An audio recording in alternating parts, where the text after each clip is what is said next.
லக்னாதிபதியினுடைய வலுவை இதுக்கு முன்னாடி வீடியோவில் பார்த்துருப்பீங்க. அந்த வீடியோ பார்க்காதவங்க என் ஸ்க்ரீனில் இருக்குது, டிஸ்கிரிப்ஷன் லிங்க்கும் இருக்குது, பார்த்துக்குங்க. இதுக்கு அடுத்தபடியாக இந்த வீடியோவை போடுறேன். இந்த வீடியோ பார்த்து அந்த வீடியோ பார்த்தாலும் உங்களுக்கு புரியும். முதல்ல உங்கள் ஜாத்துடைய லக்னாதிபதியை தெரிஞ்சுக்குங்க. ஏன்னா எல்லாருக்கும் ஒரு சில நிறையா ஜோடு அன்புகளுக்கு தெரியும். பார்க்காதவங்க, அதாவது ஏற்கனவே அந்த வீடியோ பார்க்காதவங்க, அது மட்டும் இல்லாமல் தெரியாதவங்க ஜாதகத்துக்குள்ள அவங்களும் தெரிஞ்சுக்குங்க. முதல்ல இதுக்கு தேவை உங்களுடைய ஜாதகம், அதில் ராசி கட்டத்தை தான் நீங்கள் பார்க்கணும். இந்த லக்னாதிபதியுடைய வலு அப்படிங்கிறது பார்த்தீங்கன்னா, இப்போ நாம் நட்சத்திரத்தை வச்சு நம்ம மீன் பண்ணுறோம். அடுத்தது ஒன்றுன்னா நவாம்சம், அதெல்லாம் வரிசையாக வரட்டும். ஏன்னா நம்ம வரிசையாக தான் போக முடியும். ஏன்னா அவ்வளோ பெரிய சப்ஜெக்ட் இது.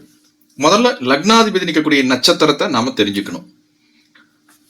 அதுக்கு முன்னாடி நம்ம லக்னாதிபதி யாருங்கிறது தெரிஞ்சுக்கணும். மேஷம், விருச்சிகம் உங்கள் ஜாதகத்துக்குள்ளே லான்னு போட்டு கிராஸ் பண்ணியிருப்பாங்க. நீங்கள் லான் போட்டு கிராஸ் பண்ணிக்கிறது ராசி கட்டத்தில் தான் பார்க்கணும். மேஷ லக்னமா விருச்சிக லக்னமா அப்படின்னு பாருங்க. எல்லா லக்னங்களுக்கும் ஒவ்வொரு அதிபதி இருப்பாங்க. ரிஷப லக்னம், துலா லக்னம் சுக்கிரன் அதிபதி, மேஷ லக்னம் விருச்சிக லக்னம் செவ்வாய் அதிபதியாக வருவார். மிதுனம் கன்னிக்கு புதன் லக்னாதிபதியாக வருவார். கடகத்துக்கு சந்திரன் லக்னாதிபதி, சிம்மத்துக்கு சூரியன் லக்னாதிபதி, தனுசுக்கும் மீனத்துக்கும் குரு லக்னாதிபதியாக வருவார். மகர கும்ப லக்னத்துக்கு சனி லக்னாதிபதியாக வருவார். அப்போ இது எல்லாருமே கவனிங்க. உங்கள் இப்போ லக்னம் என்னங்கிறது இப்போ தெரிஞ்சிருச்சா? லக்னாதிபதி என்னன்னு தெரிஞ்சிருச்சா? சரி, அப்போ லக்னாதிபதி தெரிஞ்சிருச்சா அப்படின்னா அந்த லக்னாதிபதி ஒரு நட்சத்திரத்தில் நிற்பார். அது எப்படிங்க பார்க்கறதுன்னா, நோட்டு இதில் எழுதிங்கன்னா பாதசாரம் போட்டு நட்சத்திர சாரம் பாதசாரம் போட்டிருப்பாங்க. நீங்கள் கம்ப்யூட்டர் பின்னாடி எடுத்தீங்கன்னா பார்த்தீங்கன்னா லக்னாதிபதி அது பார்த்தீங்க அவர் பேர் எழுதி, இப்போ நான் சொன்னேன் பார்த்தீங்களா, இந்த 12 லக்னத்துக்காரங்க லக்னாதிபதியோட பேர் எழுதி அதுக்கு பக்கத்தில் நட்சத்திரம் போட்டிருப்பாங்க. அப்படி நட்சத்திரம் போடுறாங்க அப்படின்னா அதுக்கும் உங்களுக்கு நான் சொல்லிடுறேன். அதாவது அஸ்வினி, பரணி, கார்த்திகை இப்படி மேஷத்தில் ஒரு லக்னாதிபதி நிற்கிறார். அதாவது இந்த மேஷத்துக்கு ஒரு எக்ஸாம்பிளுக்காக சொல்கிறேன். நீங்கள் ஒரு மேஷ லக்னமாக பிறந்துக்கிறீங்கன்னா அவர் பரணியில் நிற்கிறாருன்னு வச்சுக்கோங்க. சனி, அதாவது பரணியில் செவ்வாய் நிற்கிறார் அப்படின்னா அந்த பரணி அப்படிங்கிறது சுக்கிரனுடைய நட்சத்திரம். சரிங்களா இல்லையா? இந்த நட்சத்திரத்தில் அவர் நிற்கிறாருங்கிறது தெரிஞ்சுக்கணும். அப்படி பார்க்கும்போது நான் கொஞ்சம் கடகடன் சொல்கிறேன், கொஞ்சம் நோட் பண்ணிக்கோங்க. நட்சத்திரங்கள் கேது நட்சத்திரம் அஸ்வினி, மகம், மூலம். சரிங்களா? அடுத்தது சுக்கிரனுடைய நட்சத்திரங்கள். உங்கள் லக்னாதிபதி இந்த 27 நட்சத்திரம் ஏதாவது ஒருத்தர் உட்கார்ந்துருப்பார். அப்படி பார்க்கும் பொழுது இந்த கேது நட்சத்திரங்கள்னு சொல்லக்கூடிய அஸ்வினி, மகம், மூலத்தில் உட்கார்ந்துருக்காரா பாருங்க. அடுத்ததாக சுக்கிரனுடைய நட்சத்திரங்களான பரணி, பூரம், பூராடம் நட்சத்திரத்தில் உட்கார்ந்துருக்காரா பாருங்க. அடுத்தது சூரியனுடைய நட்சத்திரங்கள் அப்படின்னு சொல்லக்கூடிய கார்த்திகை, உத்தரம், உத்திராடம் நட்சத்திரத்தில் உட்கார்ந்துருக்காரா அப்படின்னு பாருங்க. அடுத்து சந்திரனுடைய நட்சத்திரங்கள் சொல்லக்கூடிய ரோஹிணி, ஹஸ்தம், திருவோணம் நட்சத்திரத்தில் உட்கார்ந்துருக்காரா அப்படின்னு பாருங்க. அடுத்ததாக சூரியனுடைய நட்சத்திரத்தை பார்த்து சந்திரன் நட்சத்திரம், அடுத்து செவ்வாய் நட்சத்திரங்களான சித்திரை, மிருகசீரிஷம், அவிட்டம் நட்சத்திரத்தில் இருக்காரா அப்படின்னு பாருங்க. அடுத்ததாக ராகுவின் நட்சத்திரங்கள் அப்படின்னு சொல்லக்கூடிய சதயம், சுவாதி, திருவாதிரை நட்சத்திரத்தில் பிறந்திருக்கிறாங்களான்னு பாருங்க. செவ்வாய் நட்சத்திரம் சொல்லக்கூடிய சித்திரை, மிருகசீரிஷம், அவிட்டம் அதில் இருக்காரான்னு பாருங்க. குருவின் நட்சத்திரங்கள் சொல்லக்கூடிய புனர்பூசம், விசாகம், புரட்டாதி நட்சத்திரத்தில் நீங்கள் அவர் இருக்காரான்னு பாருங்க, உங்கள் லக்னாதிபதி. அடுத்ததாக சனி நட்சத்திரங்கள் சொல்லக்கூடிய பூசம், அனுசம், உத்தரட்டாதி நட்சத்திரத்தில் இருக்காரா அப்படின்னு பாருங்க. அடுத்ததாக புதன் நட்சத்திரத்தில் ஆயில்யம், கேட்டை, ரேவதி இந்த நட்சத்திரத்தில் உங்கள் லக்னாதிபதி நின்றுருக்காரா அப்படின்னு பாருங்க. இப்படி 27 நட்சத்திரங்கள் ஏதாவது இடத்துல உட்கார்ந்துருப்பார். அப்போ அதை கவனிங்க. அதை கவனிச்சா உங்களுக்கு இப்போ அந்த நட்சத்திரம் தெரிஞ்சு போச்சா? இப்போ உதாரணத்துக்கு செவ்வாய் உங்கள் லக்னாதிபதி பரணியில் நிற்கிறார். இப்போ ரிஷப லக்னத்தில் பிறந்தவங்க சுக்கிரன் தான் உங்கள் லக்னாதிபதி. துலா லக்னத்தில் பிறந்தவங்களுக்கும் சுக்கிரன் தான் லக்னாதிபதி. அவர் நிற்கக்கூடிய நட்சத்திரத்தை கவனிங்க.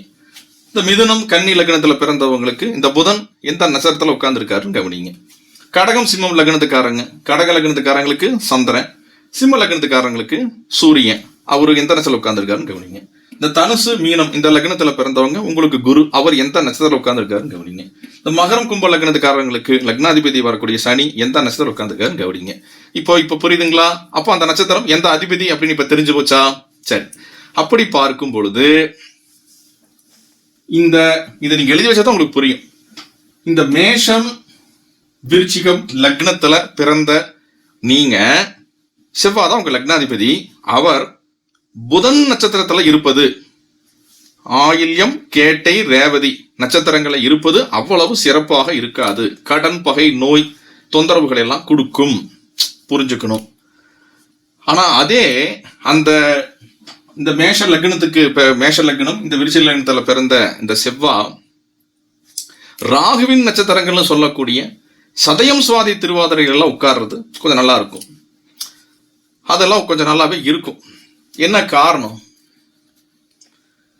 சதயத்துல உட்கார்றாரு அப்படின்னா இந்த லக்னாதிபதி 11ஆம் வீட்டுக்கு வந்துடுவார்.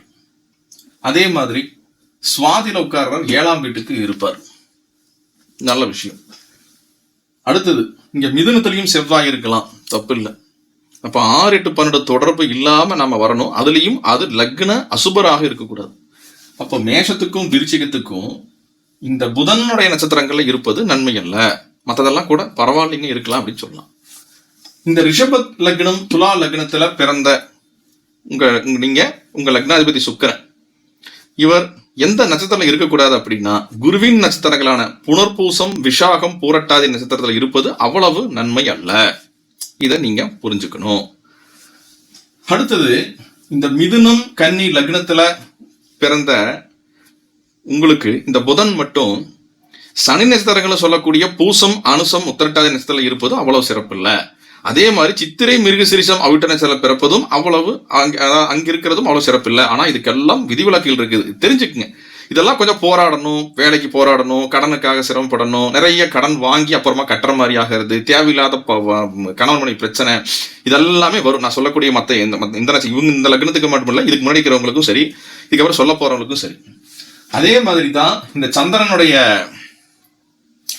வீட்டுல அதாவது அந்த லக்னாதிபதி அவருடைய சந்திரன் பூசம், அனுசம், உத்திரட்டாதியில் உட்கார்றது அவ்வளவு நன்மை அல்ல. சரிங்களா? அதே மாதிரி சிம்ம லக்னத்துல பிறந்தவங்களும் பூசம், அனுசம், உத்திரட்டாதியில் இருப்பது அதுவும் நன்மை அல்ல, புரிஞ்சுக்கணும்.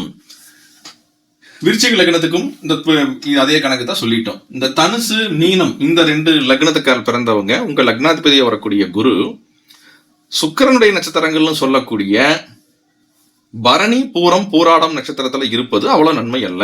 ஏன் அப்படின்னா 6, 8 தொடர்பு. தனுசுக்கு 6ஆம் வீடா வேலை செய்யும், மீனத்துக்கு 8ஆம் வீடா வேலை செய்யும். அப்படின்னா அந்த ருணரோக சத்துருஸ்தானம் வேலை செய்யும் அதிகமா. 6ஆம் வீட்டு அதிபதியினுடைய கணக்கு 8ஆம் வீட்டு அதிபதி கணக்கு போயிடும். இப்போ மகர லக்னக்காரங்களுக்கு சனி இக்காரணம் கொண்டும் சூரியன் நட்சத்திரங்களான கார்த்திகை, உத்திரம், உத்திராடம் நட்சத்திரத்துல இருப்பது மகர லக்னத்துல பிறந்தவங்களுக்கு அவ்வளவு நன்மை இல்லை.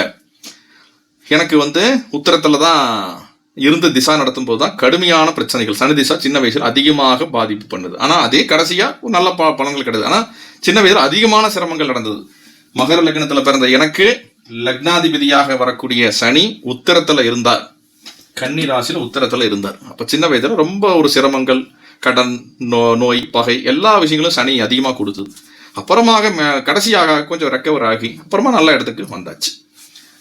கும்ப லக்னத்துக்காரங்களுக்கு பொறுத்த வரைக்கும் உங்க லக்னாதிபதியா வரக்கூடிய சனி சந்திரனுடைய நட்சத்திரங்கள்னு சொல்லக்கூடிய ரோகிணி, ஹஸ்தம், திருவோணம் நட்சத்திரத்துல இருப்பது அவ்வளவு நன்மை அல்ல. இதெல்லாம் சொல்லிட்டீங்களே, இந்த 2 பேர் இருக்காங்களே ராகு கேது நட்சத்திரம் இருக்கலாமானா இருக்கலாம், தவறே இல்லை, அதெல்லாம் பிரச்சனை இல்லை. ஆனா அதை ஒவ்வொரு ஜாதகம் இண்டிவிஜுவலா பார்த்து தான் நான் முடிவு பண்ணணும். ஏன்னா ராகு கேது அலைன்மெண்ட் மாறும். ஏன்னா ஒரே இடத்துல இருக்க மாட்டாங்க. பாவாதிபதிகளா அவங்க நம்ம 12 லக்னத்துக்கும் அவங்க ஒரே ஸ்டாண்டர்ட் இருக்க போறாங்களா? கிடையாது. இப்ப விருச்சிக லக்னத்துல பிறந்திருக்காருன்னா புதன் அஷ்டமாதிபதி தான். ஆனா ராகு கேதுகள் அப்படி இல்லை, 1.5 வருஷம் கூட மாறிட்டே இருப்பாங்க. உங்க ஜாதகத்துல லக்னாதிபதியா வரக்கூடியவர் ராகு கேது நட்சத்திரத்துல உட்கார்ந்துருக்காருன்னா அந்த ராகு கேது உங்க லக்னத்துக்கு எங்க இருக்காருன்னு பார்க்கணும். அதுதான் விஷயம். ஒரு ராகு நட்சத்திரத்துல உட்கார்ந்துருக்காரு உங்க லக்னாதிபதி அப்படின்னா அந்த ராகு உங்க லக்னத்துக்கு எங்க இருக்காருன்னு பார்த்தோம்னா அதுக்கு தகுந்த மாதிரி கிடைக்கும். உங்க லக்னாதிபதியா நிற்கக்கூடிய, அதாவது இப்ப துலா லக்னத்துக்கு எடுத்துக்கலாம். இந்த துலா லக்னத்துக்கு லக்னாதிபதி வரக்கூடிய சுக்கிரன் அவர் ராகுவின் நட்சத்திரம் இங்க வாங்கிட்டார்னு வச்சுக்கோங்க, ஒரு பேச்சுக்கு சொல்றேன். சதயம் சுவாதி திருவாதிரை இந்த இதெல்லாம் பாத்தீங்கன்னா திரிகோண கணக்காயிடுதா, அப்ப நல்ல பலன்கள் அவருக்கு கிடைக்கும். ஆனா அந்த ராகு எப்படி இருக்கணும்? கேந்திர திரிகோணத்திலேயே தனம் இந்த மாதிரி இருந்தா நல்லா இருக்கும். ஆனா அதே அந்த ராகு 8ல உட்கார்ந்து இருக்காருன்னு வச்சுக்கோங்க, சொல்றது புரியுதுங்களா? அது அவ்வளவு சரியா இருக்காது. துலாத்துல சுக்கிரன் சுவாதியில இருக்காரு, அந்த சாரம் கொடுத்தவரு எங்க இருக்காரு? ராகு ரிஷபத்தில் இருக்காரு அப்படின்னா அது அவ்வளவு ஒரு நன்மையாக இருக்காது. ஆனா அதே ராகு இப்ப 10ல இருக்காருன்னு வச்சுக்கோங்க, 10ஆம் இடத்துல கேந்திரத்தில் இருக்காருன்னா தொடர்பு நல்லா இருக்கும் அப்படிங்கிறத புரிஞ்சுக்குங்க.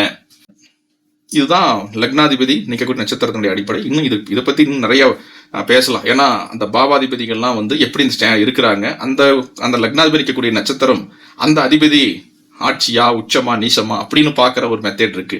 இது ஒரு கடல், சின்ன சின்னதாக தான் கொடுக்க முடியும், கொடுத்துட்டே வர்றேன், பாருங்க.